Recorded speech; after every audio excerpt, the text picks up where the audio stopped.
Hello and welcome to Cartoonist Kayfabe, YouTube's favorite comic book channel.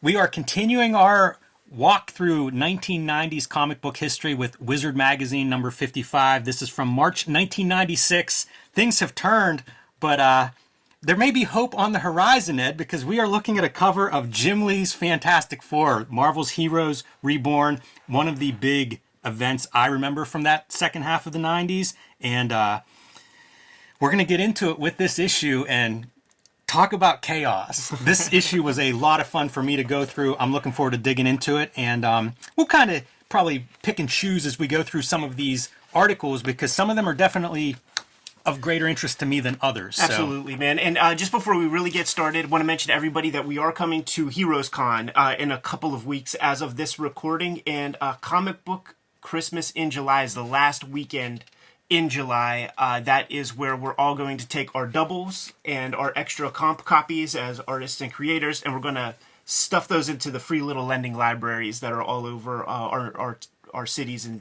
neighborhoods, man. So participate in that. Hashtag us in your posts when you put your fresh comics into those libraries, and we'll spread the good word that way.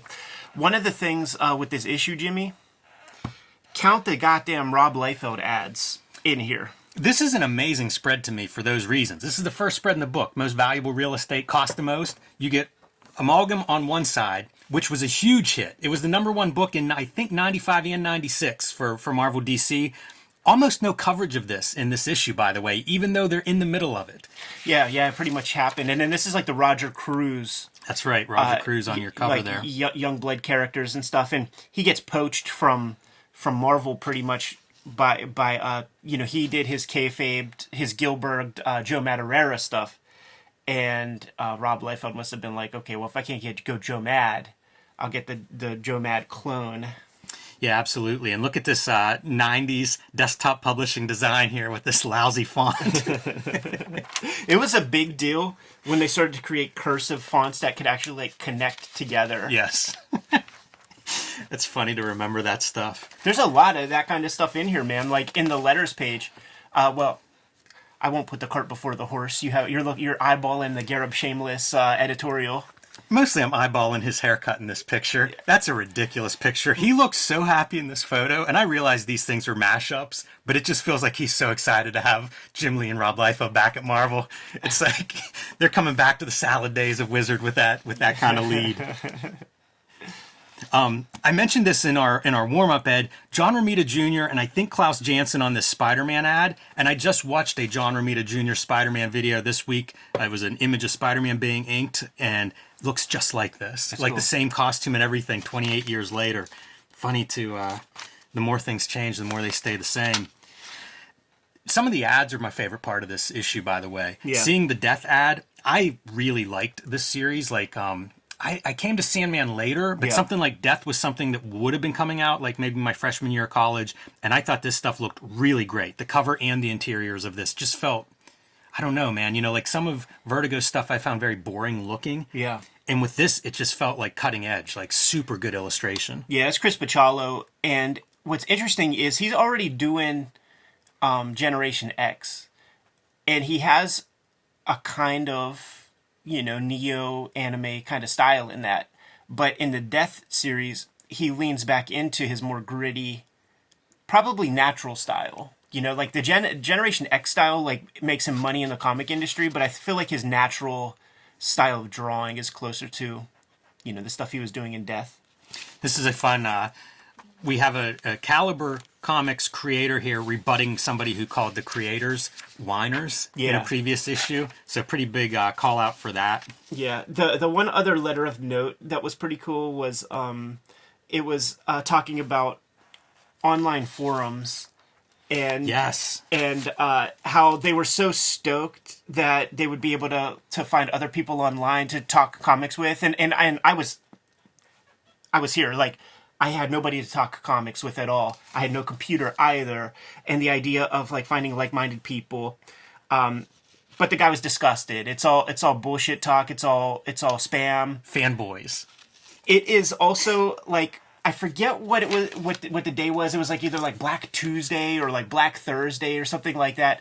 And that was the date where they opened up those news groups online to the people who participate in America Online. So that, like, the intelligent discourse died that day because it was all old nerds and stuff who That's were... exactly what this is, a report of that death. Yeah, the reply is fascinating too, because listen, like, dude, we grew up through this. We're like our grandparents who could talk about when they first got their radios and shit like that. But like, I tried getting online, having real conversations with people. Usually turns into caveman talk.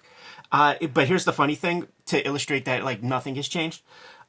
Maybe it's just because online is still a new form of communication. Hopefully, in time, people will start talking or typing in full sentences.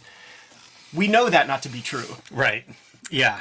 The one difference with the past 25 years of time is this guy's email address, Abyssquick, like that's what is visible online when he's like in his chat rooms and stuff. Now the internet has existed for people's whole lifetimes, and they are so comfortable using their proper given name to be abject pieces of shit. And that's the difference, because it was anonymous in terms of the name of the person back then. Your IP address, all that stuff still existed. But now people have no problem being vile and attaching their name to it. Little Joe Quesada Vampirella there. Yeah, the bad girl stuff is still prevalent. Half of those mail entries were the bad girl art. But it's on the wane, man. They cite Vampirella as being a genesis point of this bad girl idea, and it's going to be stopping at issue like 25. That was that Joe Quesada piece that we just saw. The series is going to end, and then they're going to play the mini-series game where they just introduce a bunch of stuff. Yeah, a lot of ways to have new number ones. Exactly. Again, one of these trends that still fresh 28 years later. It's true. Big doing a comic, an adaptation of From Dusk Till Dawn, the Tarantino Robert Rodriguez movie, and noteworthy for Cartoonist because Trevor Von Eden is going to do layouts on that. And maybe if you guys want to see that real bad, flood our comments, because I do have a copy of that. It's so-so, but it's kind of a noteworthy piece, because I think Big is the company that ends up buying like Kitchen Sink Tundra eventually. I think that's connected. So we're still on that wane, man. When comics were crypto, so these entities are getting involved in comics, but they must have got the read the tea leaves a little late. You know what I'm saying, man? Because we had such big speculative years. But this is not going to be the first, big deal where some outside entity is going to do some licensing and things like that. And on that Anti-Gravity Room show that I always talk about, I'm talking about it a lot because it's from this time period. And Trevor Von Eden and I think the adaptive writer are interviewed on that program about this. And it's cool to see Trevor Von Eden and hear him talk a little bit about art, but they really do just, suck balls of Tarantino and Rodriguez. You know what's interesting here, though? There are two entries that I noted reading this issue about graphic novels. Different companies are talking about it, and this is one of them. This says graphic novels will give the company better entry into bookstores as well as improving visibility in comic shops amongst the irregular customers. They're one, and I think it's the Magic article later on that is the other one, but it's like that early mentions of like why a graphic novel format is something to pivot towards. But here's the thing, like, it still is that old version of what the graphic novel is, which is a prestige format book, because the price point is $4 or $5, so it's 64 pages or I mean, you have it, I don't have it. It might be 48 pages. See, yeah, exactly. So like, it's at least a marketing term, but it won't be for a while until we have like the thick books. Barry Windsor Smith, Storyteller. We did an episode on that. It's so ambitious what he's planning. 40 pages, 9 by 12 inches monthly. Yeah. That's a lot. And I mean, I can't remember the schedule, but he puts out, I think, a dozen issues. Yeah. 11 or 12 issues in all. And I think they come out, if not monthly, pretty close. Like, it's not a 10-year project. It's a year or two. I would say well ahead of its time. He didn't complete any of his stories. It comes out well ahead of its time. I think that it could be completely viable now. And I think it would be completely supported now. I think there's enough of an independent comic fan base that would support that. But it's 9 inches by 12 inches. It's bigger than... That's the one that nobody will support. Well, I mean, saying they might, because it'll be the hipster art kids right. who don't know about long boxes and shit like that might be able to put some money into the coffers for that. But his ambitious thing, he had great name equity where Dark Horse was comfortable with doing that. But if you get that last issue of Storyteller, all the stories are dangling, and there's a little editorial in there where Barry Windsor Smith is talking about, that this comic is just not viable. It's not making $1. People aren't supporting it. Everybody hates the size. Yeah, I remember reading somewhere too, and it might have been in that editorial about the price point of it too, which seemed like they weren't following the format of like, this is what it's got. If it costs this much to print, this is what the cover price has to be. And it seemed like there was an arbitrary feeling of like, well, we can't price it that much. Part of the reason they weren't able to make that profitable, and who knows, the support from retailers. But cool book. But yeah, it's too bad. Man, it's a bad time to launch an experimental book in 1996, because we're going to see the shitstorm in this issue. Absolutely. Everybody talks about how bad comics are doing. The world's dumbest. This feels like Valiant calling in favors of like, hey, we bought enough ads from you guys. Get us an Run article. something. And the article is Bob Layton is gone on vacation. It's the worst news item in any Wizard. This is kind of wild. A publisher that claims to have rights to Miracle Man and going to do collections of Miracle Man.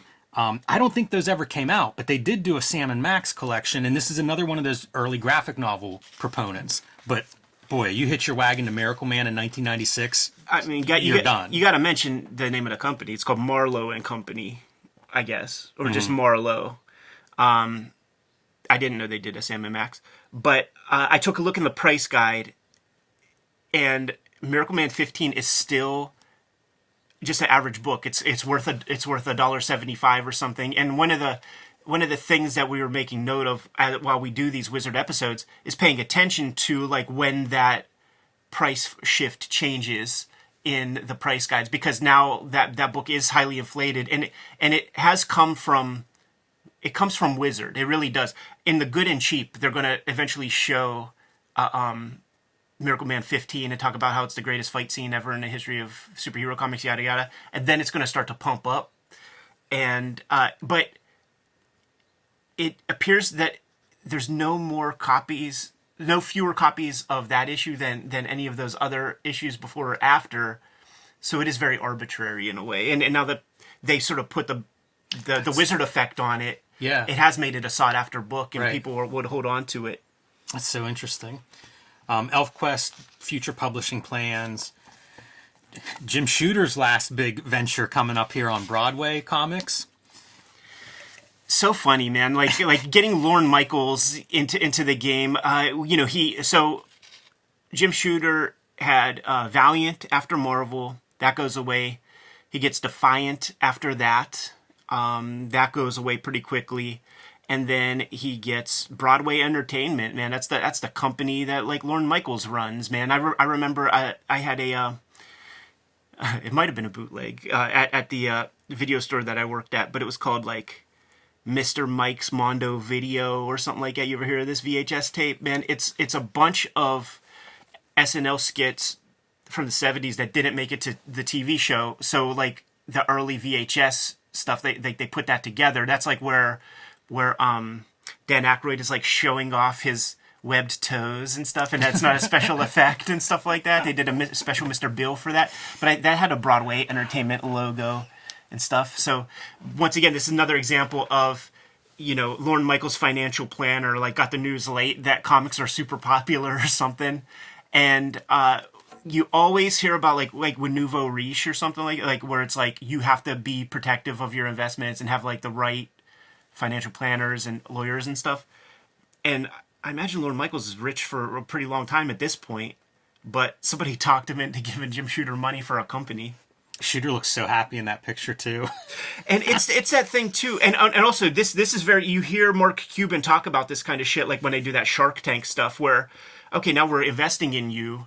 And what do? They throw a big ass fucking party. How about invest that in like maybe paying a better page rate for your guys and maybe you get a better product? Like, why does a comic book company need a big party when really the only game in town that's going to give you any coverage is Wizard? Like, you think this shit showed up anywhere else? It is a bizarre way to spend a whole bunch of money in an industry where like there's a low barrier to entry. Whatever this party cost is probably as much as they ended up spending on the couple of months when they were actually publishing There's comics. there's the famous story Steve Jobs when he's getting some venture capital for early Apple, and he's running around like Paul Revere in the Apple complex. Hide the Porsches. Hide the Porsches. The venture capitalists are coming to town. Like, hide the Porsches. Let me read this. One of the highlights of the evening was the semi-life-size cardboard standee of Fatale. That's a bad party if the highlights say semi-life-size. I mean, all I'm seeing is sausage in these photos. You know, that's the only female that's at the party. Oh, no, there's one other one. That's right. Ellie Shooter, Jim's mom. Yeah, she's the Dave Letterman mother of comics, she's called. Just bizarre. Liam Sharp taking over Death Dealer. Look at how young from that dude Simon is. Bisley. Yeah, yeah, it's fun to see that. Any company updates pop out to you? I didn't sign off on anything. But No. Yeah, that's like coming from Comics Pro earlier this year. One of the things that I was struck by was the idea that there's not an exciting event happening, something that people are coming into the store to talk about. And I kind of get that impression reading through like those company updates. It feels like there's this stagnant period right here. Yeah. Broadway's launch party notwithstanding, but it does feel like I don't know what's going on in terms of generating a lot of buzz besides the Heroes Reborn. It's still several months off. This article illustrates one of the hopeful pieces of the dregs of that period, because you're out of superhero comics. I'm out of superhero comics also. I'm a couple years younger than you, and it's like I'm the audience that should be served by these superhero publishers at this time, and I'm out. I completely detect the abuse and understand how they're trying to, take the money out of my pocket. Then I started discovering the independent comics, and we're looking at an article with Terry Moore talking about what's it called, Strangers in Paradise. Yeah, this is really an interesting article to me because this it was not on my radar probably until 2000 or something. Yeah. Like once I started engaging with like SPX and self-publishing and things, Strangers in Paradise at that point I think is either completed or nearing completion. Yeah. And I mean, it's kind of a success because it goes through this 90s period when everybody almost folds up these self-publishers. And yet he makes this big story. Yeah, and the numbers grow. Like he's getting more and more of an audience, and he's getting commercial pushes because there's such a little good comics being made that he's getting nominated for many awards. So like Wizard could not ignore him because of the praise that he's receiving and stuff. Kids that I went to art school with, they had these trades, and that's how I was able to check them out. It ain't Love and Rockets, right? You know what I'm saying? It's not even close to that level.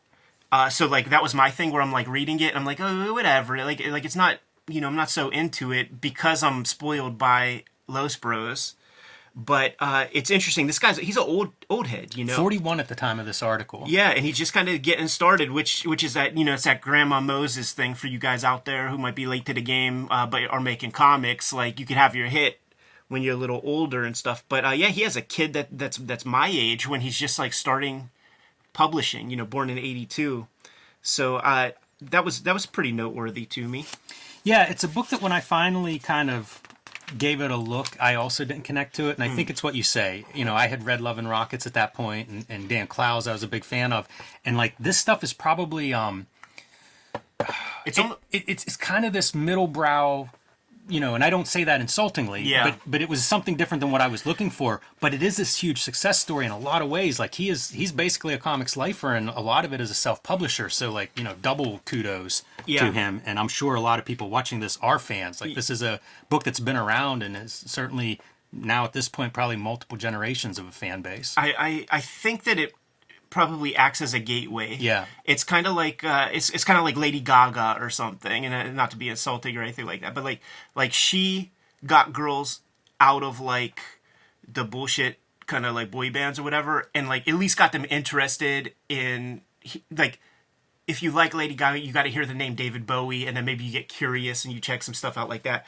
Like for the fanboys of this era, this is nearly superhero adjacent in terms of its construction. So it's like it's a language that you understand as a superhero fan or something.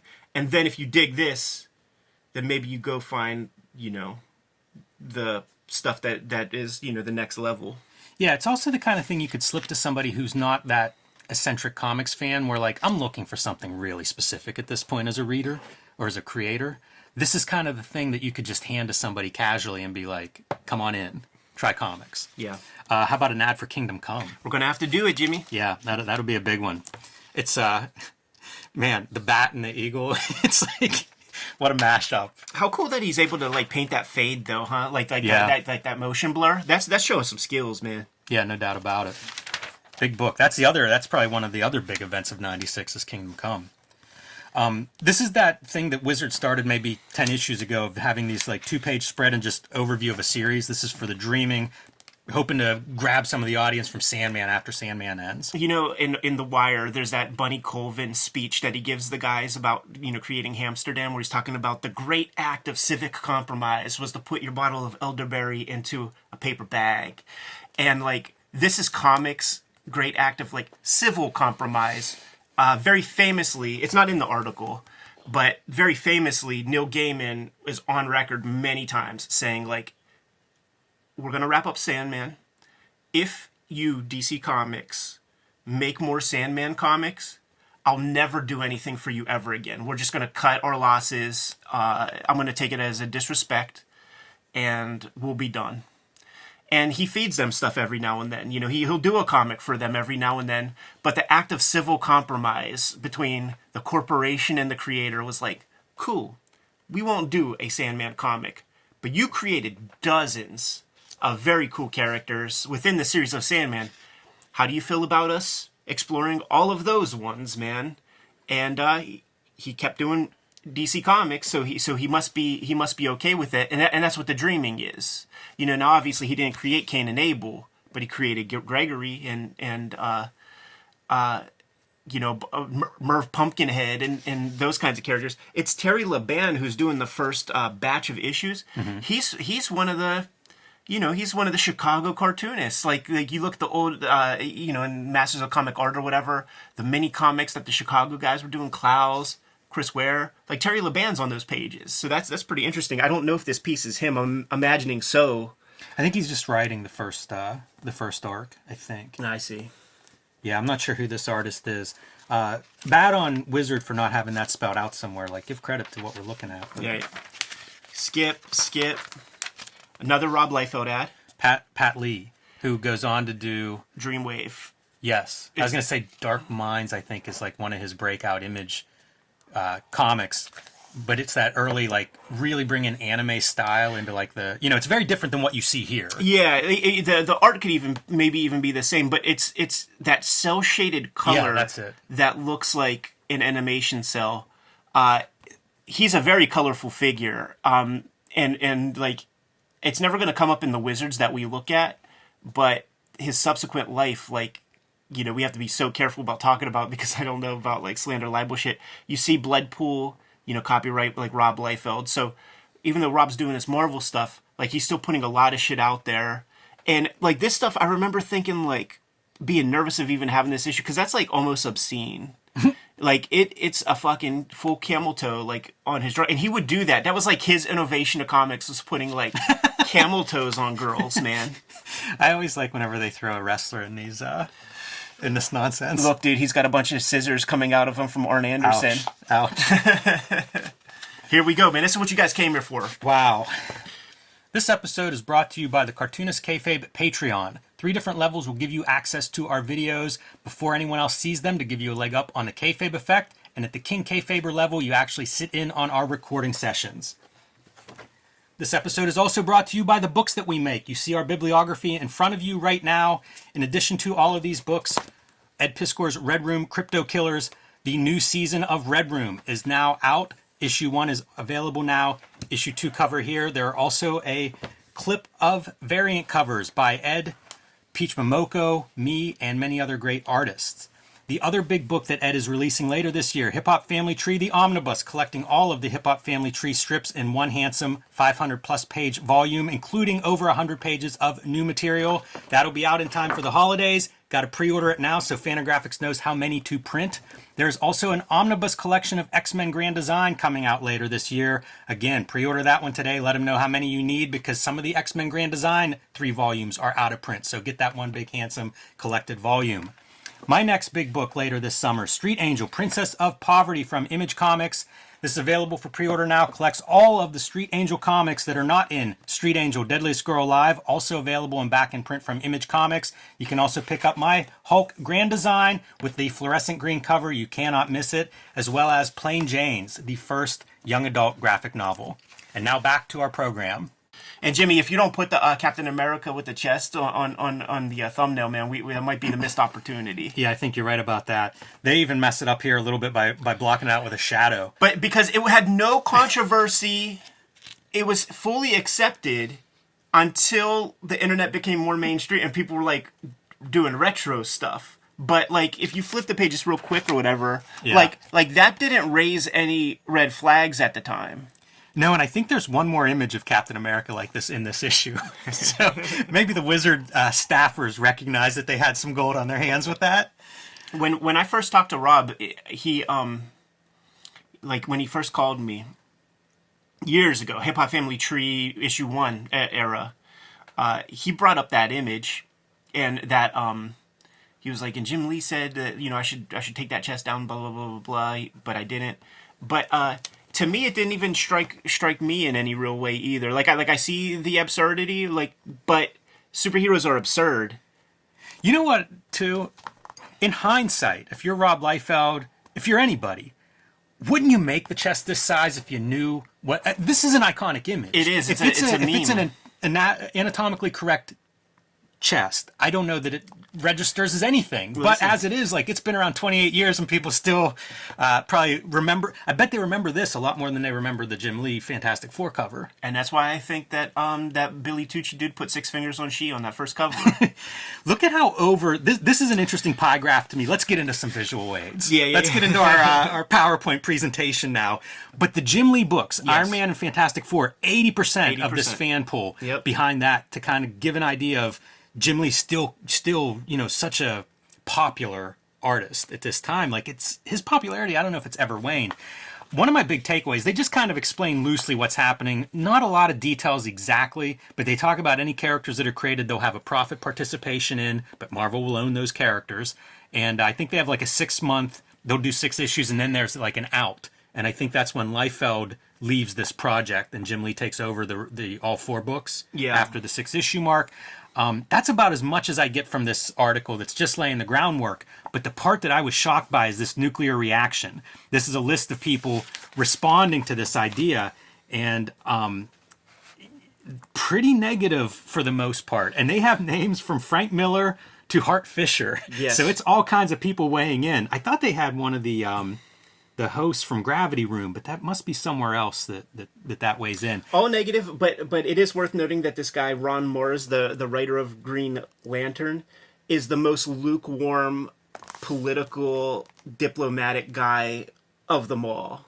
I think it's very difficult for anyone to judge the wisdom or stupidity of this. Everybody needs to realize that a healthy Marvel means a healthy industry as a whole. He's the only, like, mid-Carter. Everybody else is very firm in their thoughts and beliefs. And a lot of their thoughts and beliefs, it's that thing, like, you and I encounter this stuff because, like, we put ourselves out there here on Kayfabe, you know, to 600,000 people a month. And people have ideas about what they think you're doing, and they inflect that upon you as your character. So, like, you see all these people, like Frank Miller, he doesn't really have a relationship with these guys in any real way at this moment. From the looks of things, at least 1 or 2 of them forming Image Comics and making a dramatic break from Marvel was nothing but a negotiation ploy. It's like you're not in their heads, you know what I mean? Like, you don't know what the shit is, man.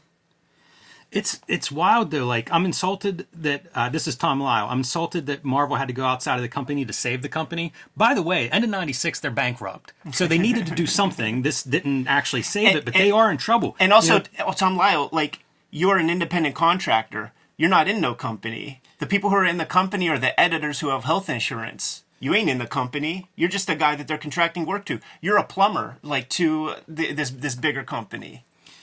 All these guys, though, have some version of, like, how this comics are in trouble and need help. Some of them flat out say comics are in trouble.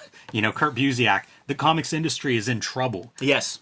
So this is where you're really starting to see it, which is wild because, like, it's going to continue down for, like, the next, I don't know, depending where you count, maybe at least 4 years, 5 years, it's going to continue getting worse and worse sales. So for them to sort of all be like, oh boy, we're in trouble at this point, it's the beginning of the trouble. They did get a quote from Ron Garney too, who was the artist on Captain America, and to illustrate, Mr. Lyle, that you are not part of any company. Ron Garney, like a couple issues ago, they were talking about all their hopes and plans of like what they're doing for Captain America. Captain America's that stuff's in here. It is. Captain America's getting a push and is becoming a fan favorite comic, but it's like too little, too late kind of shit. In retrospect, now we have on the record like Rob Liefeld and certain people like talking about how this deal was in the works for a long time before. Bob Harris becomes editor-in-chief. Bob Harris made his bones, got mad popular thanks to Jim Lee and Rob Liefeld. So he gets that position of power. Why not call the dudes that you went to the dance with, man? Yeah, absolutely, 100%. That part makes sense, but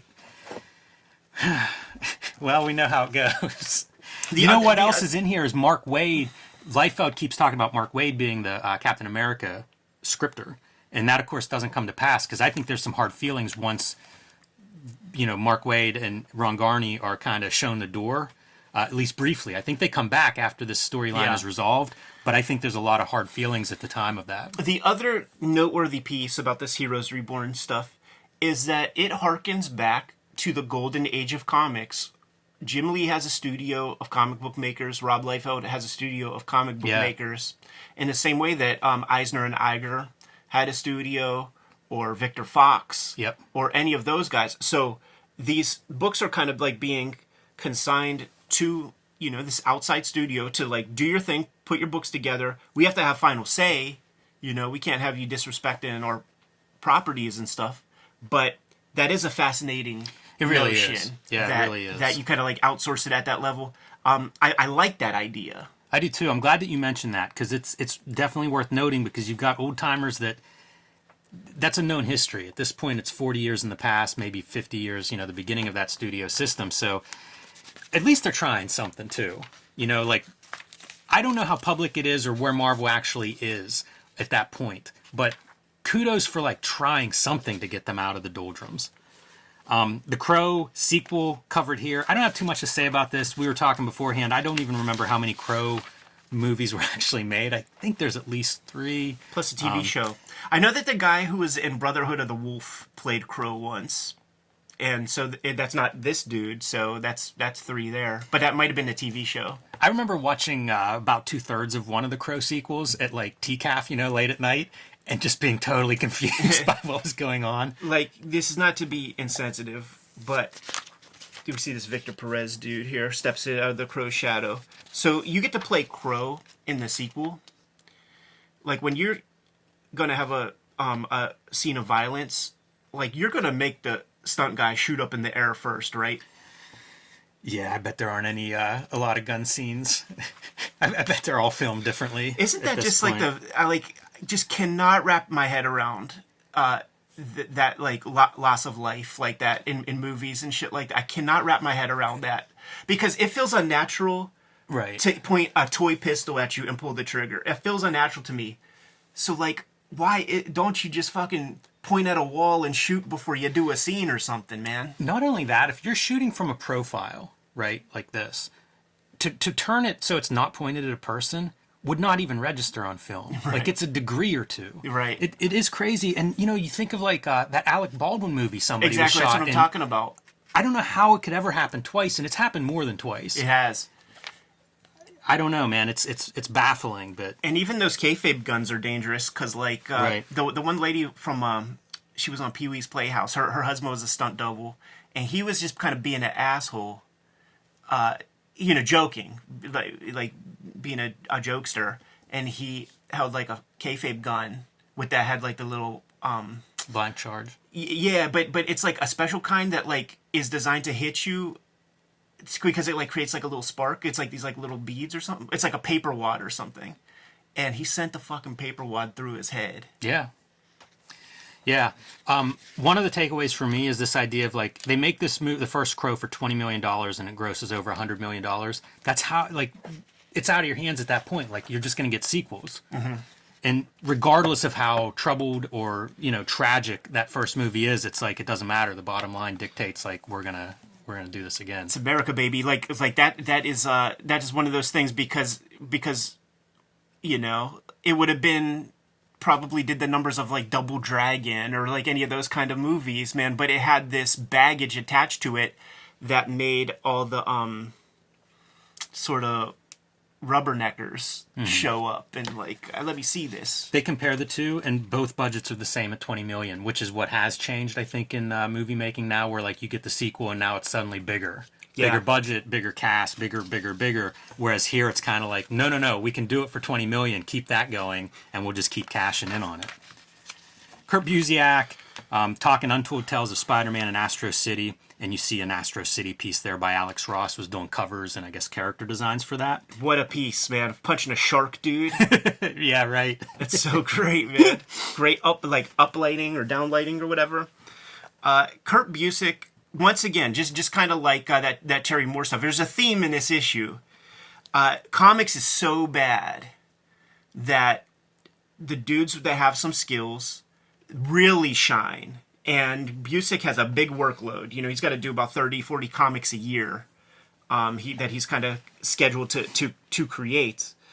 The Astro City stuff is fascinating because whenever like job dudes went and made their Image comic or something, you kind of could tell that they put less energy into that stuff. And that was the same through years. Like before like these formulas have been established where you make your name at Marvel, DC, and then you like do your passion project and you put heart and soul into it and then you prosper that way.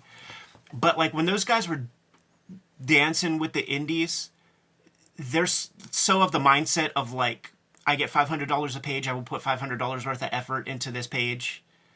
Astro City's like the first where it's like you take these consummate mainstream professionals and they really, they put in a ton of effort and make, the best kind of superhero comic they can make. This was the superhero comic that everybody would talk about, Yeah. like the old dudes at the comic shop whenever they Absolutely. were, shitting on whatever garbage I was buying. Absolutely. Astro City would be the one they'd hold up as like, this is the good superhero stuff. Absolutely. But it comes at an unfortunate time for me because I'm done with capes. I really am done with capes here. I'm still fucking reading Wizard magazine to just have some comic, something to read. Like let me see what's even happening. And I'm glad I did because like I discovered Preacher like through that. Like it wouldn't have happened without Wizard. But I'm done with this. I'm putting my 8-ball collection together. I'm grabbing a couple of issues of Love and Rockets every week at this time and building up that stuff. So like I was prejudiced against this kind of thing. That said, another highlight of this article is that Untold Tales of Spider-Man, which was part of that initiative of 99-cent books that were might have some continuity, but they're kind of one and done also, and they fit in between classic issues of Spider-Man or whatever. Now, at this time, I would have had pull lists for sure. I never put this on my pull list, but when I would see an issue, I would scoop it up and fucking love it. So this might be the last superhero comic that I really fucked with, and it's a testament to the creators, Pat Olive and Kurt Busiek, because it's a 99-cent book. Even if you make it super popular, your royalty is trash, but they still made a great comic without those concerns. Yeah, this is another one of those beloved superhero comics in terms of critical response. I recommend at a time it. when like nobody, very few superhero comics were considered any good. Totally. This is one that I remember people pointing at, and I picked up some of these. And I will say they've held their value. Right. You find them in the dollar bins.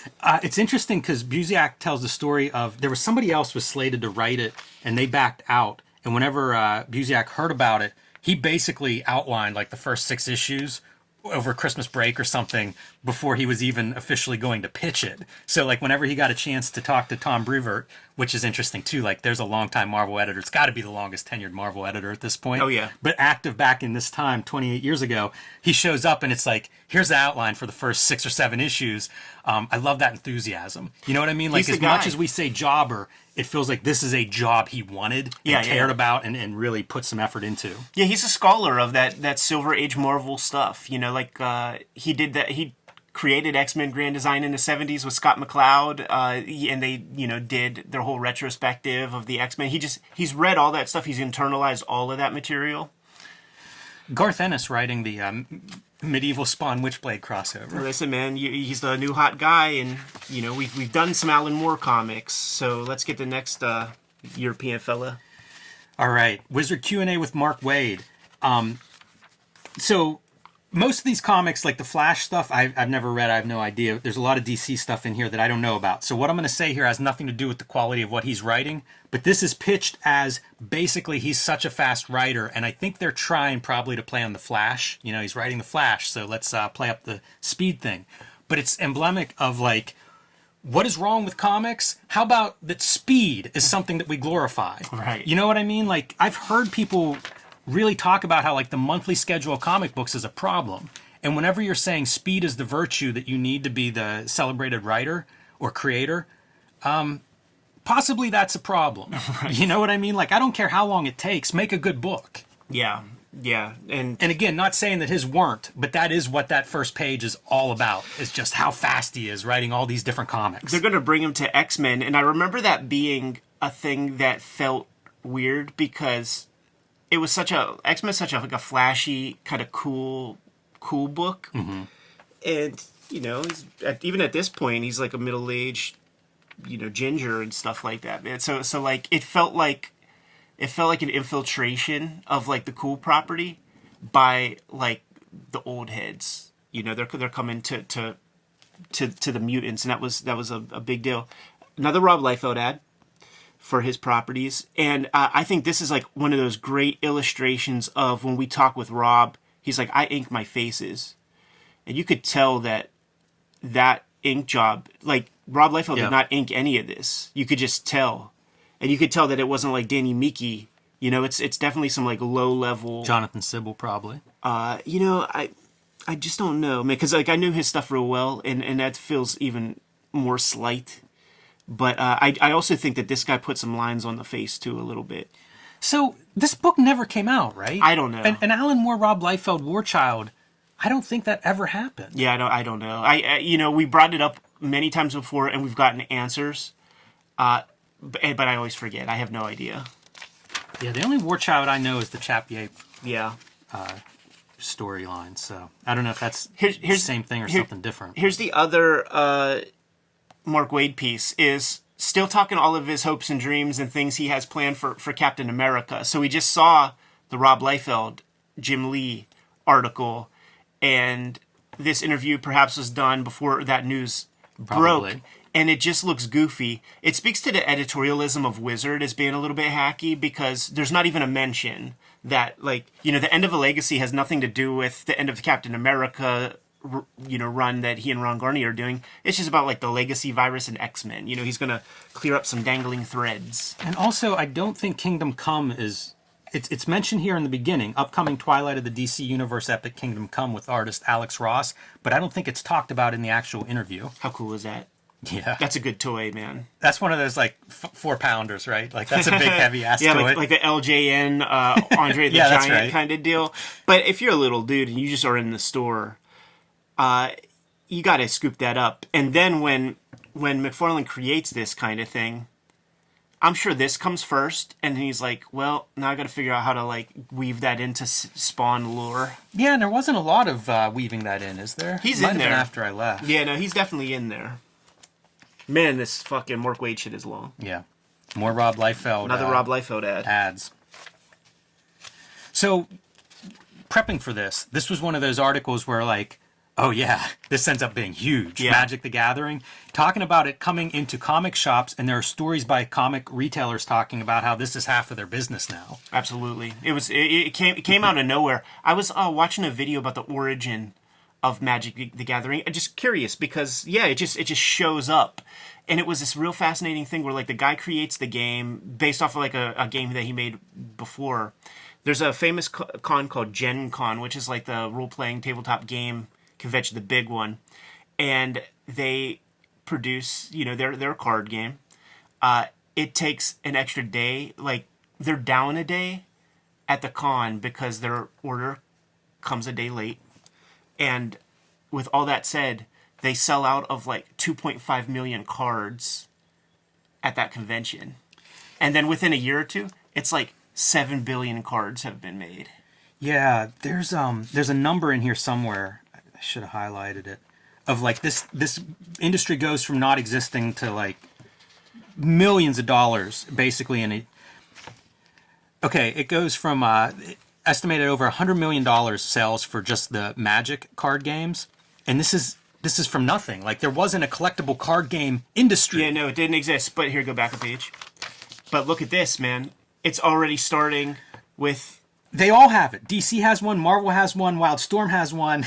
Like again, it goes from not existing to everybody's in this arena. Yeah, and to this day, Pokemon cards, you see people going ravenous. There was a big conspiracy recently that the people like printing them off were stealing a bunch of like the rare cards and shit. Like the people at the printing plants were taking the rare stuff and being greedy about it. Like taking 9 of those cards to like one shop and selling them for. If they weren't greedy about it, we wouldn't hear about it. They could have passed off one card forever, just one per shop. Forever. There is a documentary on it's been a long time since I had Netflix, but it was there. I forget what it's called, but the start of the card speculation boom of our day was the Ken Griffey Jr. rookie card from Upper Deck in like 1990-91. And they get into the kayfabe, but that were like, it's supposed to be a more rare card, but like Upper Deck making just like full sheets of them. Yes, of course. Here's that number. It goes from a non-existent category, and this is 2 years, into $200 million business in 2 years. Yeah. Like, you show up with something that doesn't exist, and in 2 years it's a $200 million business. It's berserk. Yeah. It saves some comic shops in the late 90s. We talked to people. Heroes is one of the interviews. I think it probably saved most. Yeah, I think so. It's a really wild thing. Planet Money, the podcast, had an episode on this, and they talked about like it was when they started introducing like chase cards and the ability to expansion decks. Like they really figured out how do you keep this going? Yeah. Because there's the initial like, oh, we like this, right. But then like how do you make it a $200 million? How do you keep it going 20 years later? Some really interesting business practices. Right choices were made. Yeah, like from the gate, like the guy who ran Wizards of the Coast when he was presented with the game and stuff. Like he just saw the potential that it's like trading cards, like so you're selling these cards, it's random, but the engineering of the game, I've never played it. Yeah, I haven't either. I played the Star Wars game with my kid brother around this time when we were kids, but from what I understand, the engineering of the game is world class, and they continue to refine it. And things like that, man. So because like even at this time, the most popular card is like the Black Lotus or something like that. An instant kill card, and it was too powerful. So rule sets were created to like get that out, or maybe you just get to use one. And they never created any more, so that's why it's like the most sought after. So it's this like liquid thing that continues to be refined. It's the same model as Dungeons and Dragons, where like you got to keep putting out modules or whatever. Like I keep refining the process, and people fucking love it. The comic shops back in the day, I remember they called it the flat crack. That's good stuff. Yeah. Yeah, that's one of those articles where I feel like who knows the impact whenever that article is published, but in hindsight, it's like, yeah, that was a big moment in comics. I don't have much for like these character profiles. Greg Capullo continuing his stuff. This is mostly expressions and some fun illustrations. I love this gimmick of like the eye. If you cover up the mouth, it's the same, but it completely changes the expression just flipping those mouths around. Pretty basic stuff. Talks about using a mirror, to practice on this stuff. Good advice, obviously.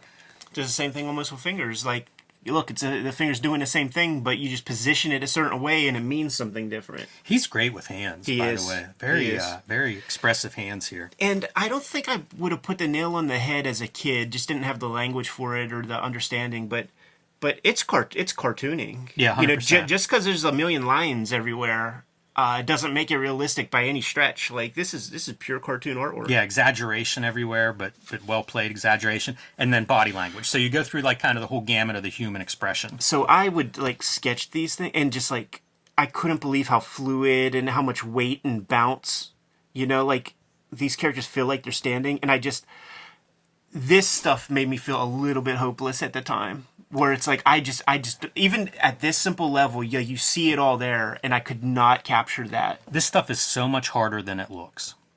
Because all those books have some version of this, and I always struggled with it. Yeah. All women on the drawing board, women art characters, not all women artists, but all women characters. And Cybernery, a character that we've been talking about, makes an appearance there. That's a real supermodel lady that's modeled, isn't it? She looks so familiar. Probably. That's Definitely American, looks like it's referenced. American made from Tick. Yeah. And Flux gets some shine here. Yeah, no artists that I can recall, who went on to bigger and better in the comic book game. I love seeing like the kind of Ameri manga, even though it's North America, because that's Canada. Homemade heroes. Again, I don't know what the woman theme is. It's just like these two articles. It's not like it's an issue wide focus. Yeah. They could have synced that one up a little bit better. This manga scene. Yeah, this piece is huge to me, man. First off, Leia Hernandez is off it now. We got a new guy. Carl Gustav Horn is the manga scene writer. The Fanboys of Manga. This is one of those like serendipitous things to me, because since I've come back from Japan, I've been going down a Hideko Anno rabbit hole. And in fact, last night, me and Tom, Kayfabe Lieutenant, we went to go see Shin Kamen Rider. He directed that flick. And what we're looking at here is The Wings of Hanamis, OVA flick that was put out by Gainax. This article is about Gainax. And it's a fascinating retrospective piece given the time frame that we're talking, because Neon Genesis Evangelion is a new show at this time in Japan. It's not even here in the States, but it's so hopeful. Like the few episodes that have come out, people are very, very excited about it. This is a great overview of the Gainax studio. There is a sitcom drama show called Blue Blazes, Japanese show. And it's about this baseball mangaka. It's an autobiography. This baseball mangaka went to art school in Osaka with the Gainax dudes. And so Anno and the other Gainax dudes are in school. And on the show, they use their student artwork, like their student animations and shit, woven into the plots and things. That's a cool concept. The more interesting shit is the Gainax part, because like the mangaka is fine or whatever, but he got to witness something. And in this piece, they talk about the Daikon opening animes. And I don't know if you have ever seen these things, but I got hold of a tape, like a 5th generation tape, when I worked at the call center, of the Daikon opening animations. You can find them on YouTube. The first one is done by the Gainax kids right after school. And the whole deal with them, Anno in particular, is that they are fans. Like Miyazaki, you work for Studio Ghibli, however you say it. Miyazaki's going to whip the fucking Ghibli fanboy out of you. We're here to do a job. We're here to make the best flicks possible. I don't want your anime cliches infecting my work. So he beats the fanboy out of you. The Gainax dudes are like the opposite. You know, like they are fanboys. Like when I haven't watched all of Evangelion, but when you watch the first couple episodes, the similarities between that and Gundam are pretty close. And Anno is directed Shin Godzilla, wrote Shin Ultraman. One of his student pieces, his student videos, he did a Ultraman where he's Ultraman. He doesn't have a mask or anything. He just has like a silver coat and is doing all this shit and has special effects. They made toys of him from his student film. Like it's a classic thing. But the Daikon opening animations, it would be a big convention, big anime convention, and every year they would have a little anime piece to like kind of like ring in the event. The first one they did, they were just kids. They couldn't even afford animation cells. They just got like hold of like some acetates and like cut it to size and like got a hole punch and it was not the right stuff. And it was just a little crew of dudes who made that. But Daikon 4 opening anime, that's the one you have to see because it has Daikon means radish. So it has this girl like on a like riding like this like mechanized radish thing. They can never sell this. It has Batman, Robin, X-Men, Alien, Xenomorphs, Star Wars, Boba Fett, all kinds of fly shit inside of like a 2-3 minute thing that just fucking blows your mind.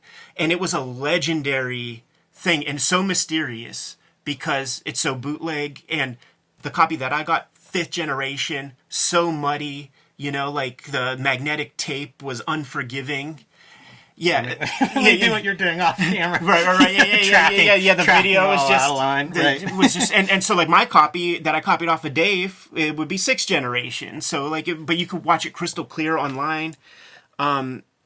So fascinating that they have this here, and Gunbuster, Wings of Hanamis, like Anno, after the Daikon piece, like he worked with Miyazaki, and he animated the final monster in Nausicaa, which is like super unforgettable, man. It's a big kaiju and it has so much color and shading and like little bits coming off it. And Miyazaki was like, if you fuck this up, you're fucking up my whole movie. Like I can't do this. I'm not good enough. Like you have potential. And when you watch Blue Blazes and you see what the student animations are, it's this great thing where they use the mangaka's animation and it's just a guy running towards the camera, but it's very simple. It's almost like that Greg Capullo shit we were just looking at. Running towards the camera and then it erases, it's white screen. And then he looks over and there's like a whole group looking at Anno's flip book or whatever. And then they show that student animation.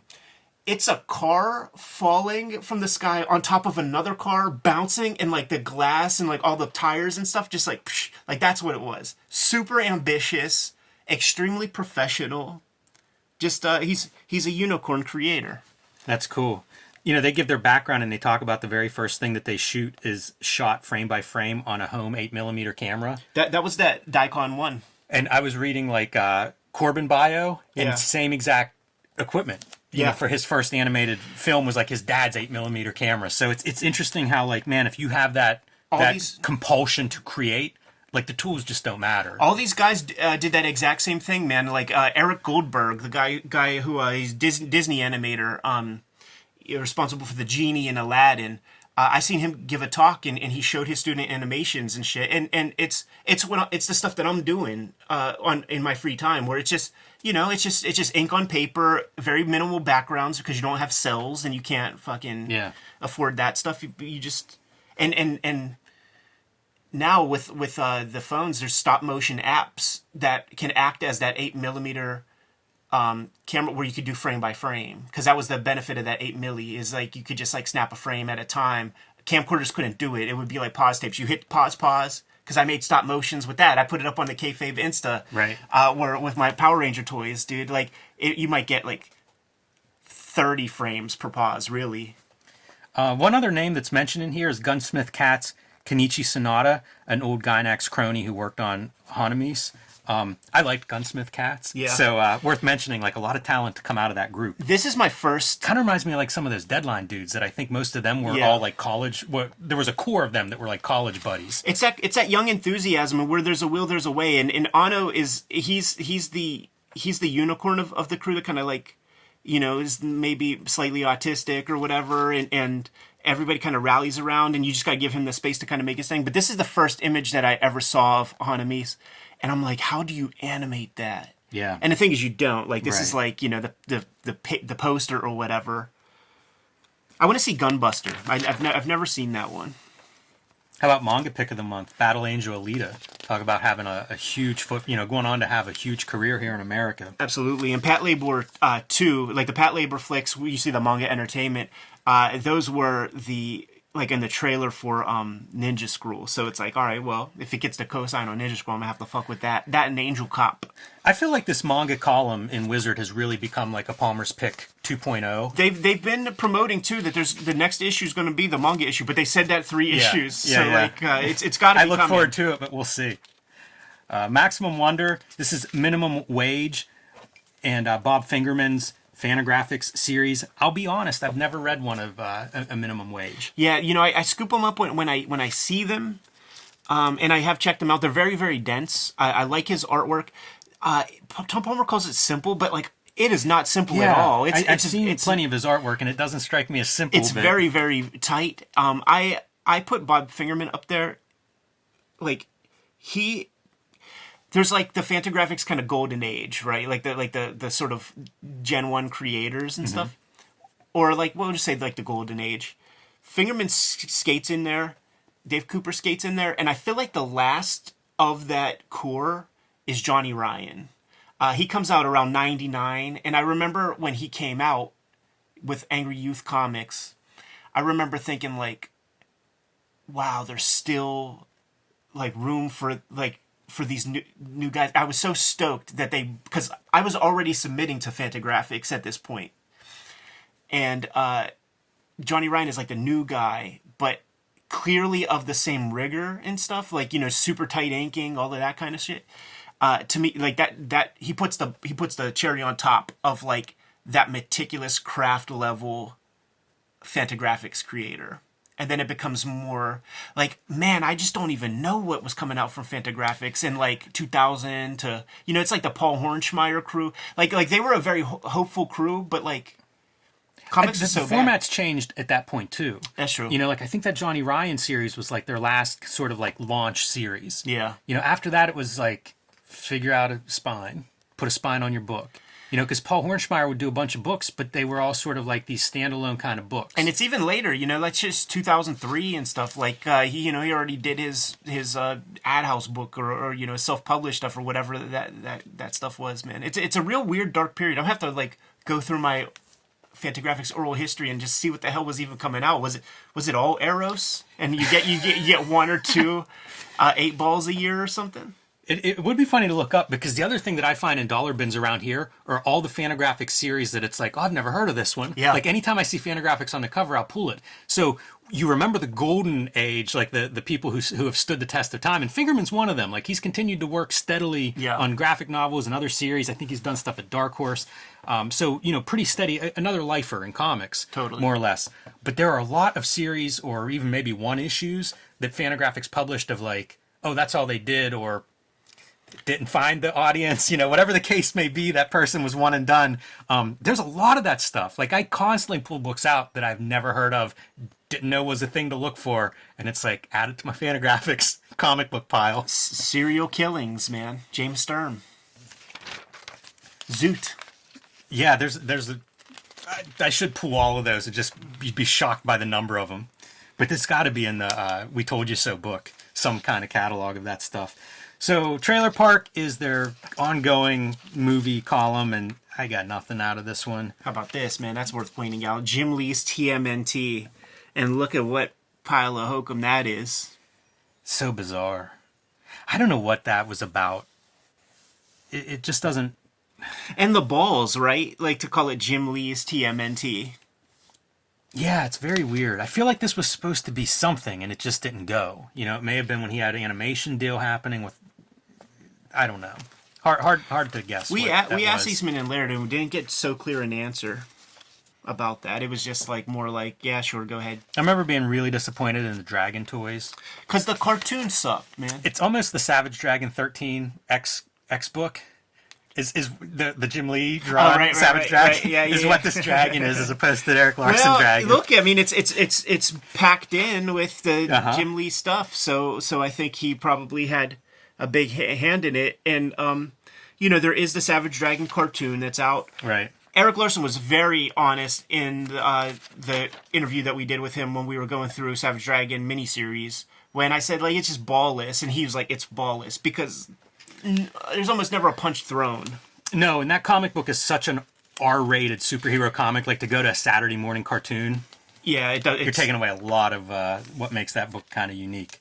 Look at this on one page, dude, to root this in a period of time. Phone cards and CDs. Man, this album of Saturday morning jingles by like punk rock bands, famously the Ramones doing the Spider-Man theme. This was a huge album. This was gigantic. And then like phone cards for the kids at home, man. I remember going like camping with a buddy, and you find a payphone because long distance costs so much. There's a lot to explain to if we have any audience under 20. This is a lot to unpack here. Long distance costs so much at times, and it just a different area code within the same city would cost maybe $1. So you get this plan, you get this card. You're basically plugging in. You have to call an 800 number, then put in your password. Then call the number that you're supposed to call. You might plug in 50 numbers to call the person that you need to call, and then it would just kind of like drain minutes off of the card. There was a black and white phone card. The Art T-Bear. Elf Quest. That's amazing. Kabuki. Wonder how if they made any money off of those. This is cool too, man. The N64 is called the Ultra 64 for a time, and they're showing off some of the games there. I wondered about that. Look at that. I still have my half. So do you. Yeah. Nobody was looking for Vengeance of Vampirella at one half. Like the bloom was off the rose. We all saw how that bullshit worked. You know, did Rob Zombie draw that kind of shit? Don't know. I seem to remember hearing him say that he was an artist. It says you could win an original Rob Zombie work of art, so it kind of stands to reason that he might have been doing that art. Yeah, if he drew that, that's pretty fucking dope. Oh, by the way, man, the bad guy in the main bad guy in Shin Kamen Rider, I will not believe you if somebody says that Brendan McCarthy was not an influence on this costume. Stripes and vortexes and polka dots of all multicolor. The more you talk about it, the more I'm kind of mad at you and Tom for not giving me a text at least. All right, top 10 comics. I think Dawn is a new entry on this list. Talking about the bad girl dominance here. I don't have any of that stuff. I've only in my life. I have that issue. We could look at that issue. Yeah, but that's the shit.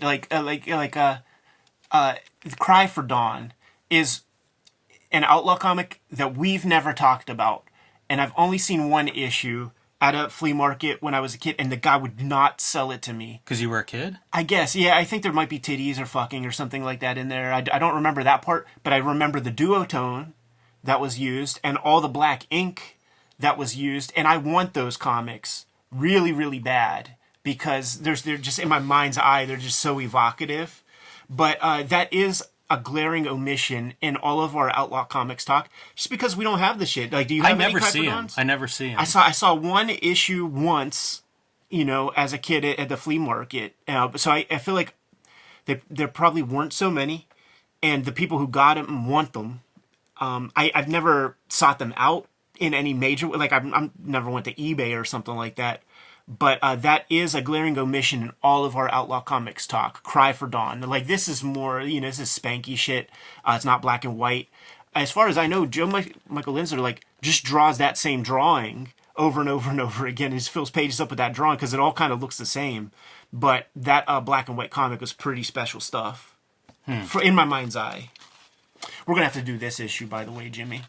Wolverine 75, where he loses his adamantium claws. Yeah, that one didn't make the cut in my collection. That's going to pop.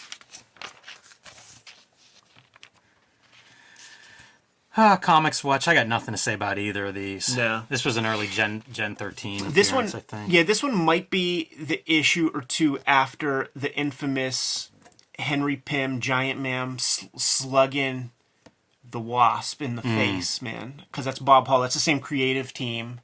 And it got so much... maybe this is even the issue, I don't know. But it had so much controversy around it. Because it was one of the classic miscommunications when it comes to Marvel method. Because what Jim Shooter wanted was a shrug. Yeah. And to have Wasp kind of get injured from a shrug. But it was not drawn that way. And then they created a whole arc, you know, like a whole storyline. Dude, it's the How to Draw Comics the Marvel way. Like, you can't just do a shrug. Here's another one of these Captain Americas. I feel like Wizard is stoking the fire on this Captain America, Rob Liefeld taking over controversy. Doesn't it feel like it? I mean, there are like 3 mentions in this issue about how good this run is shaping up. And I think the way this works out, like, did they only do like 8 issues or something before they were cut off? I don't think it was a big long run. I think it was just kind of starting out based on this. I thought it was a longer run because it's built like, how could they replace this team that was doing so well? But I think they might have just done, maybe they do 3 like 4 issue storylines or something. Yeah. If this Dennis Rodier is Denis Rodier, It's got to be. I think it is. But you never know when you have 2 John K's and, you know, like a whole bunch of people with the same name. He's got an Instagram, and he puts the camera close while he's inking, and it's not ASMR, it's visual ASMR, you know what I'm saying? Like, he's a fucking fantastic inker. I was trying to figure, because that name's really familiar to me. I know it from somewhere, and I can't place why, it's something that's on my radar. I don't know that he might, the best of his work might not be, I don't think he's American. I think he's a French dude. The best of his work might not be in America, but like the place where I know him is not a good place. It's Wonder Woman comics drawn by a guy called Lee Moder, and they're ugly comics, but he inked that stuff. And I actually, you know, this might even be, you know, food for thought or whatever for inkers out there, like choose your jobs, because those comics are so bad that like his name was box office poison to me. Yeah. And seeing his stuff shows up in my explore page, like it gets a lot of juice from the Instagram algorithm, and if one of those show up, like I almost have to just mute it so that it never shows up, because I'll just fucking watch it, and then I'll go to his thing and just watch him ink a bunch. And then once maybe again, we should cut this. we talked about it earlier. But it is astonishing to me that comic is so late in the run. Like, I thought it happened much earlier. Me too. Because Death was such a popular character. Like, it would stand to reason that they would just try to juice that early and often. But maybe there was a different Death miniseries. Maybe there was a couple. There's definitely 2. I forget what the other one is. So I don't know if it came first or not. Are they both Bachalo? Yeah, they are. And I think they're really good looking. Interesting, too, that it's the same ink team. You know, it's the same artistic team as Gen X. So it was probably that first Death, if it was Bachalo, where he really had his raw talent, like, you know, his regular drawing ability. Because Mark Buckingham kind of added slickness. Untold Tales of Spider-Man getting shout out. Shouts to Bad Olive, man. That's good looking stuff, and it looks like what's scanned here is a color guide. Yeah, it does look that way. But look at his work, dude. He's a solid fucking artist. Definitely tapping into the Steve Ditko energy. I bet there was like a corner box here, because that definitely got cut off. 100%. He taught me a lot of stuff. Like his original artwork is some of the first original artwork I've ever seen. It was at toy conventions in Pittsburgh, and I showed him my submissions and shit, and he really beat some bad habits out of me in the course of just that conversation. You know, he drew a cylinder and drew drapery over top, and to show how it kind of like curved around the arms and things. Because like, look at that, he's good at that. Right. And it really put some thoughts into my mind. And also that was the period where like I had all my bad tics from like liking Extreme Studios and stuff. And his whole thing was like, draw as many lines as you want, but you have to know why you're putting them there. There has to be a reason. Yeah. And I internalized that immediately. He was so clear. Like if he hasn't done teaching, that's a sadness, because he was so clear, so articulate, and changed my process near immediately. Hitman 1. That's going to be something of a hit comic. You know, it's where Preacher goes dark, Hitman goes light in a way. And I never collected the issues, because to be honest, I wasn't feeling John McCrae's art as a kid. But, you know, at some IDES sales, I grabbed, 5-6 TPBs of, the first 30, I've never 40 read issues. any of it. I've always been kind of curious about it, but never read any of it. Some interesting indie books here, like Kane, the Paul Grist crime book. I really like it. Scud, Disposable Assassin, self-published, black and white book. Monkey Man and O'Brien special, that's Art Adams, so not that indie, but you kind of see like where comics are in this like bizarre place, as to what's being even highlighted here. I don't know that I've never seen that Monkey Man O'Brien special, but I'm guessing that it might just be a collection of the backups. It's either backups or it was a Dark Horse Presents. One or the other. But maybe both. Because, it was backups, and then there were the black and white Dark Horse Presents with, like, the big turtle kaiju and shit. Right. Very cool looking. That Yellow Bastard is starting up. That makes me realize, like, we need to go through Big Fat Kill on a Sunday vid, and we need to do that yellow... there's still some good Sin City for us to mine. I have never read. I quit reading To Hell and Back, and I'm curious to read it. So I do have them all. Let's get it up to speed, man. It's not hard to do them all. That might be it, Jimmy. Like, there's a Paul Chadwick piece at the end. Yeah, they show all eyes are on Jim Lee and Rob Liefeld. See, once again, this is your Marvel DC crossover. I think they're in the middle of this at this point. And like I said, it was the #1 book this year and the previous year. One of the retailers said that he ordered extra heavy on this one and still sold out on the first day. I could have sold 200 more copies. Not a lot of coverage for a book that seems to be successful. That's true. And by the barcode, you could see, I picked up the first issue of that at Giant Eagle. It was the spinner racks still exist at this time. Yeah, I think you're right about that being everything in there. So race through the price guide and jump to the end. Wizard profile of Paul Chadwick. And we've looked at Concrete. So, go check that out by all means. I think it's one of the great black and white 80s, not superhero kind of superhero books. Adjacent. Absolutely. Yeah, good way to phrase that. And really nice, good-looking book. I didn't realize, did storyboards for Pee-wee's Big Adventure. That's a pretty good resume. In my world, that's a pretty good resume line item there. And talks about, like, missing comics, wanting to do comics. Does a version of Concrete and started at San Diego Comic-Con in '83 shopping it around. Gets no interest in it, but sticks with it. And then '85 gets 8 offers. So one of those stories of perseverance that I think is probably pretty common with comic book makers. I think it's the only way. Yes. And I think as a comic maker, like, if you don't have that tenacity, like, this just ain't the deal for you. And there's been plenty of guys who, like, come through and they don't have that tenacity, but it doesn't mean that you're going to fail in life. That's Steve Purcell or somebody like that, where you just get a different kind of job that's very creative elsewhere. And that concludes Wizard 55. Good stuff to talk about in this issue, man. It's a heck of a kickoff for 1996. We're still at the beginning of that year, and there's going to be a lot of big happenings. So funny, man. I'm just a freshman this year, dude, in high school. Did you have a sense at that time, Ed, that like stuff isn't working right in comics? Not at all. Like, I'm glad you brought that piece up at the end because as you were talking about, like, the doldrums and how all these people were talking, that was so lost on me. I was so ignorant to it. I was ignorant to it through the time that you and I first became friends and doing our comics and stuff like that. Whatever, like, lack of success I had at that time, I just attributed to my lack of talent. So I didn't think about market or anything like that. And I'm actually very glad about that because maybe I wouldn't have... being a cartoonist has been my life's dream. Like, I never wanted to be anything else.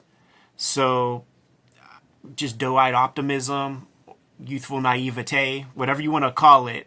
But I am very glad that I was so ignorant of all of that. And even into art school, I was doing independent comics looking work that was getting a great response from my teachers and the administration. And they were like, listen, the way to make it, you want to do this kind of thing, you got to figure out how to buy time to make that, because you're not going to make any money on that stuff, that independent kind of comic. You got to do some mainstream stuff. You got to do illustration work, all this kind of thing to supplement that. And for 5 years, that was the case. But then after Hip Hop Family Tree, that's just not the case. Like, even doing big ad campaigns for Nike, designing an Adult Swim cartoon show, the 5 biggest checks I've still have gotten are all from Fantagraphics. So Yeah, I don't remember things at the time being conscious of it. You know, that things were going wrong. Like at some point it does become apparent, but I don't know when that would have been exactly. It was, you know, some of it for me is like I'm a freshman in college and it's just comics weren't number one at that point. Like there was a lot going on around me, and I could still get comics that I wanted, and the stuff I wanted was indie at that point. So they were never flourishing. As long as they were still available, it seemed like business as usual. And you know, in my mind, it's like I'm bored with the Marvel Image stuff, but maybe that boredom is because like they just weren't doing good work at the time. You know, it wasn't that I had grown out as much as it was like it's in the crapper. And that's what I was absolutely conscious of. That like these superhero comics, they're just not hitting. Like when I was a little kid, I would have a sense of satisfaction from the stuff, and that was completely lost on me. It was a good thing for my reading palette because I started to read way more novels and graduated to prose a whole lot, and the good feelings that I got from reading a comic came from the indies, specifically the Fantagraphics stuff. Yeah. And so like that's what I was like holding on to because I was getting that good sense of completion from reading Fresh Love and Rockets or whenever an 8-Ball would come out or a Hate would come out. At this now, like that's the juice I'm getting from manga. You know, for the past 10 years, right? Is that's what's given me the good vibes, man. All right. And most recently, comic strips are really filling that niche for me, man.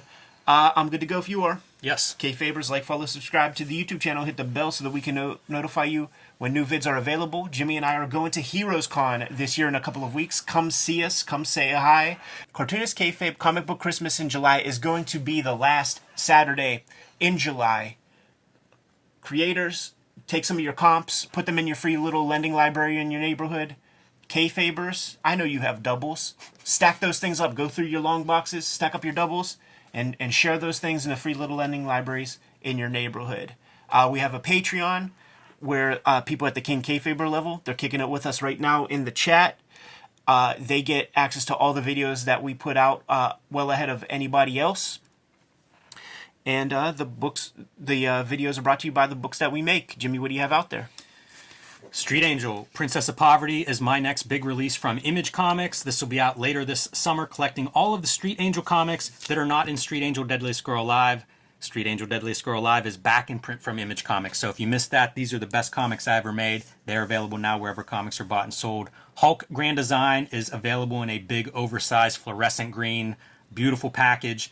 Out there now while supplies last, along with Plain Jane's, the first young adult graphic novel. And you can join me on patreon.com/JimRugg and see my latest comics being serialized there.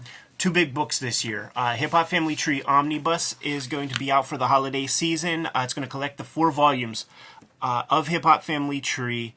There's going to be 140 extra pages. Lots of new artwork has been done for this book, and lots of stuff that is not in those first 4 books. There is also going to be the X-Men Grand Design trilogy trade paperback coming to you in time for the holidays. We're going to take all of my X-Men comics and put them inside of a 250-page trade paperback from Marvel Comics. Once again, in time for the holidays. And the current focus right now is Red Room Crypto Killers. That's the 3rd season of Red Room Comics. Issue 1 is out. Issue 2 is impending.